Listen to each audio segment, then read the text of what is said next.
How did you first get involved with the Coolidge Foundation? Well, it was through the scholarship. So I already knew a little bit about President Coolidge through the First Lady, Grace Ann Goodhue Coolidge. And so I'm a historical seamstress, so I was really in love with the First Ladies, and my first love was Nancy Reagan, but of course Nancy Reagan was a big fan of Grace Coolidge. And so I had some kind of like tangential information about Coolidge, but I actually found out when my history teacher suggested that I apply for the scholarship.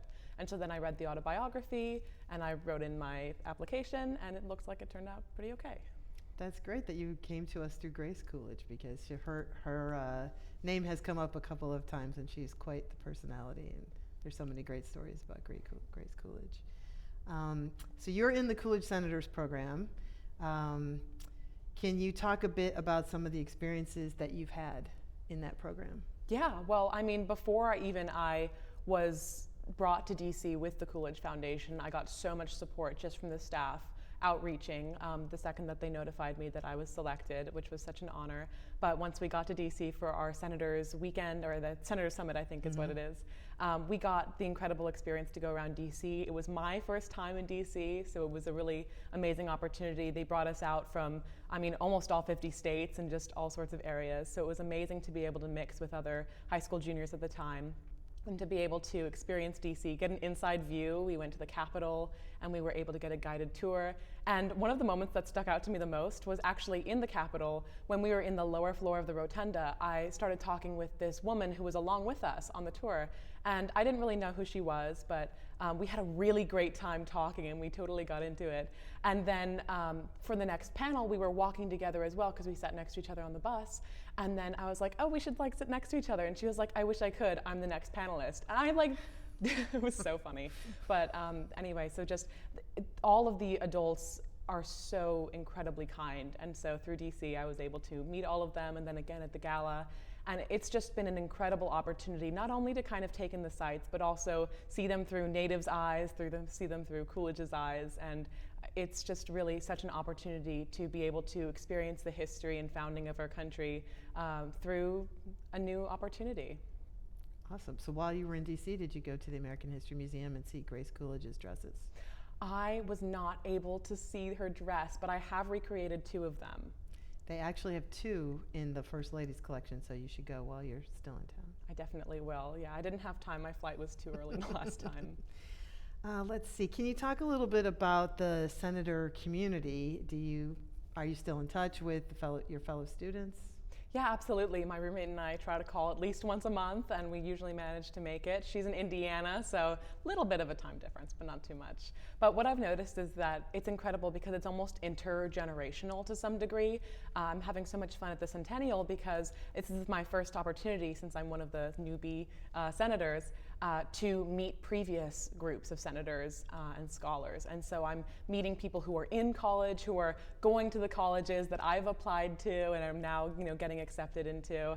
And I'm able to get an inside look not only at what the Coolidge Foundation looked like in its earlier years, even back to 2017, 2016, but also looking at maybe what my future might be like, and looking at how the Coolidge Foundation has impacted them, and how so many of them continue to be friends as they matriculate into the same schools and universities.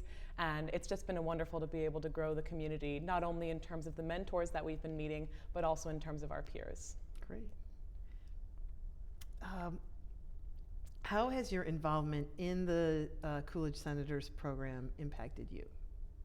Well, I think that to one extent it's impacted me in my projects. So as I mentioned, I'm a seamstress, and so I decided to recreate 2 of Grace Coolidge's dresses, and that really enabled me to be able to sort of step into her shoes to some degree.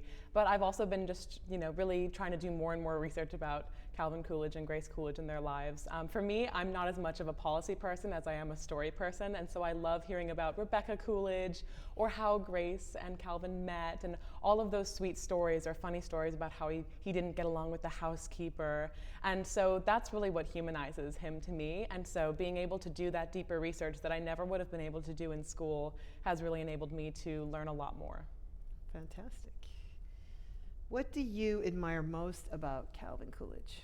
I admire most his morals and his dedication to them. He was unflinching in his morals.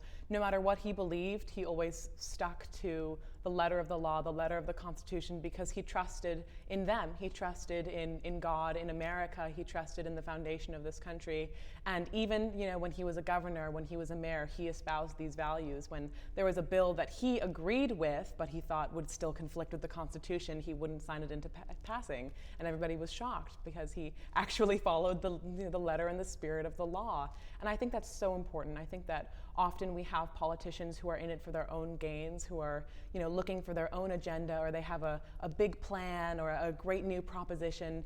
And those kinds of leaders can be wonderful. They can be revolutionary, but they can also lead to us kind of straying away from our original founding intentions and our founding freedoms. And I think that Calvin Coolidge did a lot to really just solidify that is absolutely what is most important. And the president's office is more important than the man who happens to sit there in a moment.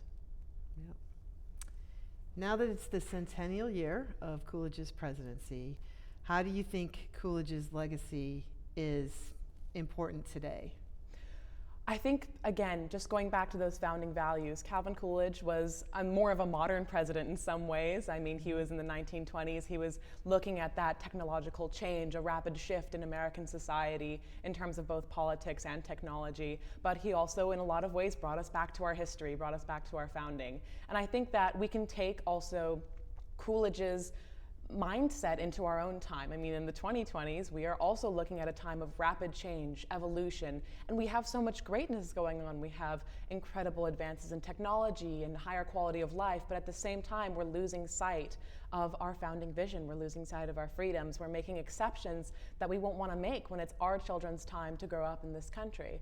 And so I think that really following Calvin Coolidge's model of looking at an era that is prosperous, that is new, and navigating it in those terms with our founding principles and freedoms as a guide, I think really is absolutely necessary. I think he may be the most important president for today, for this specific situation, and not only just, for all of the generations to come as well.